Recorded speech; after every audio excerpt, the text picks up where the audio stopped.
Hello and welcome to Sean White's Solar and Energy Storage Podcast. Today, backed by popular demand, we have Bruce Anderson, and Bruce is the CEO of 24/7 Solar. And 24/7 Solar, if you didn't already hear it, was on the podcast recently, and we thought it was so interesting that we're having another talk. And one of the things that's interesting about 24/7 Solar, if you didn't just listen to the previous podcast with Bruce Anderson, the CEO of 24/7 Solar, is that it's a different technology. It's not photovoltaic. It is using hot air for heat transfer, and it's kind of complicated. And I wanted to just go through how it works so a normal person can understand it. It's hard enough for me to understand this technology. I don't think anybody else is doing this. Welcome back, Bruce. Oh, thank you, Sean. Yeah. I like to think of it as elegant complexity because in a lot of ways it's really simple. All we do is heat air and store the heat from the air in small pellets of ceramic, and then we use that heat at night to drive a turbine like a jet engine, and that produces electricity without combustion or emissions. And like all engines, it produces heat at the same time. And that's a very useful form of heat. So that's it. I guess, you know what, if you really think about it, understanding photovoltaics is actually a lot more complicated because you're talking about like light hitting a crystal and doing magic and p-n junctions and all that kind of stuff. And so what you have is a bunch of mirrors known as heliostats heating something up. So I guess maybe some of the more complicated parts of what you're doing too is just coordinating all these mirrors. Well, that's a huge part of it. And there we do use machine learning and AI in combination with weather forecasts and so on to maximize performance. But when we use those heliostats, computers do coordinate how they are reflecting their light so that all the light goes to a very small area that's only 7 feet in diameter. It's round, but it heats air to 1,800 degrees or 1,000 centigrade, which is really, really hot. Yeah. But that way we can store the heat in these small pellets of ceramic, and then that heat is a high enough temperature that we can drive a turbine. Our turbine is the only turbine of its kind in the world, the only one that can take hot air and produce power and this heat without combustion or emissions. So although you still have the mirrors and they're aiming at a target, you're not using the same technology after that we would see with some of these other concentrated solar thermal plants that were pretty popular and in the news that were using molten salt for heat transfer. Right. It's probably easier to deal with air and easier perhaps to understand air than it is molten salt. Well, we think that's the reason, totally agree. We think that's the reason that we have so much customer interest, is that it's not magical to them. Mm-hmm. You know, they don't have to take a leap of faith because they can understand, oh, you're just heating air. And the air isn't high pressure. It's actually ambient pressure air. So there's not a lot of risk associated with high pressures. Or if there's a leak, there's not much loss. Mm-hmm. So it's really understandable to people. Mm-hmm. Okay.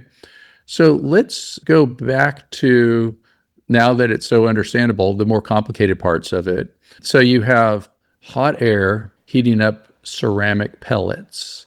So it's hot air, and I think what I remember, it's not under some kind of crazy high pressure or anything either. No. It's just pressure, the pressure of a blower. And how good is air at transferring heat? I know that when you're talking about water for transferring heat, that's pretty common, but you can't use water because it's water, once it gets to a certain temperature, wants to explode and turn into steam and all that kind of stuff, which has actually served us well in a lot of places because making steam and exploding water is how coal and nuclear work. So that, helped out with the Industrial Revolution and causing cancer by burning all those things. So keep those oncologists employed, it's very important. It's all about capitalism. Let's not get into that, man. So that's one of the reasons why they use molten salt for some of those concentrated solar power plants, because the molten salt doesn't explode. And I think even molten salt isn't as good as water at transferring heat, but you can't use water at that super high temperature pressure. It would want to explode. So molten salt can be a liquid at a much higher temperature, sort of like lava or something like that. But you're using air, and it's just air is already in the gas state. So you don't worry about it going from liquid to gas because it's already a gas. Right. Is there other gases that you can use besides air? Is it, 80% nitrogen, 20% oxygen mostly is what air is. I could tell that by just taking a breath because I'm super sensitive to nitrogen oxygen ratios. But like, has anybody ever looked at different gases, or is it just, are they all the same? Or I know air's kind of easy to come by. Well, air's cheap, abundant. I'm trying to figure out how to get a monopoly on that and to sell it. Yeah, risk-free. I mean, what the customer wants, they want electricity all the time, not just when the sun is shining, or not just as long as the sun plus a few batteries can give them. They need it all the time. So that's one thing. The other is that they don't want to take risk. And so when they look at our system, they don't see any risk. Air doesn't carry any risk with it. And then the thing that, of course, they care about is cost. And in order to get to low cost, you need cheap materials, air, you need simplicity. And in our case, it's modularity. So you can put, like wind and PV, you can put most of the costs in the factory and minimize the cost of deployment of the system. And so as long as you meet those three criteria, you've got a product that people will want. But get into exotic materials, people go, ooh, I don't know about that. And it has potential environmental issues if you use something like molten salts. Now you have to go through an environmental approval process. And we don't have any environmental issues with our system. Yeah, I'm trying to even think of, are there other people that are using air for heat transfer? Why isn't it more popular? I think because of that question you asked, which is such a good question, which is, isn't air not such a good heat transfer medium? Because it's not. I mean, we have to move a lot of air. Those blowers are not teeny. If it was a liquid, the blowers would be a fraction of the size because they'd be a pump. And the air ducts are very large. If you're using a liquid, they'd be, small pipes. And that's the disadvantage of air. But we don't care about that. What we care about is what I mentioned. No risk, low cost, and 24-hour-a-day supply of electricity and heat, of course, at a very high level of reliability. That's what people are paying for.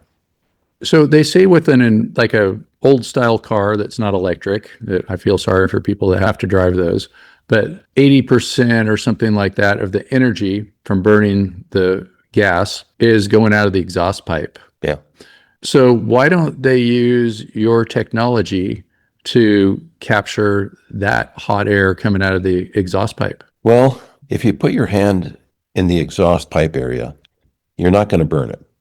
I mean, the cars are designed so you won't burn your hands on that air coming out the exhaust pipe. We need air that's hot enough to disintegrate you. Oh, okay. It's 1,800 degrees. Well, I know I used to have a motorcycle back in the old days, and I remember this woman was on the back seat, and she got a pretty good blister from the exhaust pipe. She touched the exhaust pipe. You don't want to touch the exhaust pipe. Yeah. But that's not nearly hot enough to drive our turbine. Okay. So you need a higher temperature. Okay. Much higher. And so that's quite a bit of heat. So, okay, that's kind of interesting. And then when you're moving that air, so it just has to be a bigger volume. So like maybe another reason why you wouldn't be capturing it from an exhaust pipe from an engine is it might take something larger than an engine. Oh, yeah. Like, so your car wouldn't be big enough. Our systems actually are industrial scale. And we are developing a system for large industry, but also large enough, like a wind turbine, to be utility scale. Okay. And like, how big in megawatts is one of your systems? Our current system is 400 kilowatts, and the system under development is 3 megawatts. Okay. All right. And that's the utility scale and large industrial scale. All right. So this hot air is heating up these ceramic pellets, And so ceramic is for storage, and you're just running it through these pellets. And so I'm assuming that, do you have like filters in there so you don't have dust buildup or something like that on the ceramic pellets? There's really no source of dust. Mm-hmm. The air is filtered when it comes through the system, Mm-hmm. and the blower easily moves the air through these big container filled with these small pellets. Mm-hmm. So it is filtered. Yeah. Yeah, it's filtered before it enters the system. Mm-hmm. Yeah, just like if there's like a dust storm or something like that. Yeah, that's right. And so you have a bunch of air running in. I guess there's probably like making some wind there with all that air coming in. Not really. Okay. It's sort of, the analogy might be like an air furnace in your house. Mm-hmm. You can feel it coming out of the registers. You can kind of feel it going into the air intake, but it's not super fast. Okay. And then it's going past these pellets. And then after the pellets, after it heats them up, I'm assuming you probably have some not as hot air, but still hot blowing out just into the atmosphere, causing global warming. Okay. Yeah. Yeah. After it leaves the storage system, it is cooler. And it's actually much cooler, which is why we can use air, because we can really transfer a lot of heat because of the huge difference in temperature between the temperature of the air that goes in and the temperature of the air that comes out. But the air that comes out then goes right back to the device that converts the sunlight from the heliostats into heat. Oh, so it's closed loop. Yeah. Okay, so you're not taking air from the environment, you're just recirculating that same air over and over again. Sort of like a salesperson recirculating hot air. Okay. Well, sorry, salespeople, just can't help myself. Frankly, if this weren't a podcast, I'd go into more detail and tell you it's not a closed loop, but it's really hard to explain simply. So let's just call it a closed loop. But you're recirculating the exhaust air that goes out mostly. Yeah. But maybe you bring in some extra fresh air, lose something. I don't know. So then you've got these hot ceramic pellets. And how hot are they? Like, what is it? It's 1,000 degrees Celsius, 1,800 degrees Fahrenheit. I remember that. And when it's coming off of the place where you're taking that concentrated sunlight and heating up the air, that's the temperature. Then coming out of the pellets, it's a lot cooler. It's between 300 and 500 degrees cooler. Okay, so it's still darn hot. Okay. Oh, it's still darn hot. Yeah. But then it's circulated back up to the receiver and heated again. Okay. But we're transferring a heck of a lot of heat. So you call that a receiver where you're focusing all the light. Okay. Yeah. We interrupt you for a very important announcement. Sean White's Solar and Energy Storage Podcast has been brought to you by Sean White's Solar and Energy Storage Podcast. That's right, Sean White is sponsoring his own podcast, and he wants to remind you to go check out some of his classes. You can go to SolarSEAN, that's solar, SEAN.com, and then click on the links to check out his classes. You can check out his heat spring classes, and you can also hire him to teach classes for you, like at your company, something like that. Now back to the show. And so then you've got this hot ceramic energy storage, which is kind of cool. So it will work at night, I guess. Yeah. And you must have it in some sort of giant thermos. That's exactly right, Sean. I must start calling it a thermos. I used to call it a silo because that's the image to have in your mind, is it's like a silo you see on a farm. Okay. And it's just really well insulated on the inside. And then it's filled with these small pellets. And then the blowers circulate the air through the pellets. I bet if I had a few of those pellets, I could just throw them in my cup and I'll have like hot soup or coffee or something. If you took one of those pellets at full temperature, that water would probably explode. It's really hot. Yeah, yeah. And so then the next thing we do is like we have to get the heat from those pellets to spin something, I guess? Yeah, it's basically what we've done is figured out how to avoid using a combustor. And the hot air from our system does what the combustor does in a typical turbine. It brings the heat that goes into the part of the turbine that spins. And we've all seen that when we get on jet planes. And you look back at these big jet engines and you see the thing spinning inside. That's basically what we've got, is a jet engine kind of thing. And it takes air to spin those. and it's that hot air under pressure that spins it. Okay. And so most of our listeners aren't aerospace engineers, so they don't know how jet engines work. So how does it work where you have this hot ceramic pellets and a giant thermos, and then how do you make something spin? So what we do, and I hope I'm not getting too complicated here, we literally removed the combustor from the turbine. We replaced that combustor with a heat exchanger. And so that the compressed air that the turbine has produced for itself, that typically goes into a combustor, now goes through a high temperature heat exchanger. Okay. So I guess like once again, like they're ceramic pellets and they're spinning something. And most people don't know what a combustor is. Fair enough. What am I talking to Einstein here? No, it's not that complicated, but I mean, I understand what you're saying. So you got the heat in the ceramic pellets, and then you're somehow doing like another heat exchanger, I guess. Is that? Yeah. When we want electricity, which is usually at night because we've got cheap PV for our customers during the day, we gather all of our heat, store it in the ceramic pellets, use it at night, and we use a blower to pull air through the thermal storage system. Oh, so you heat it up, and then at a different time, you're blowing Yeah. air through it again to get the heat out of it.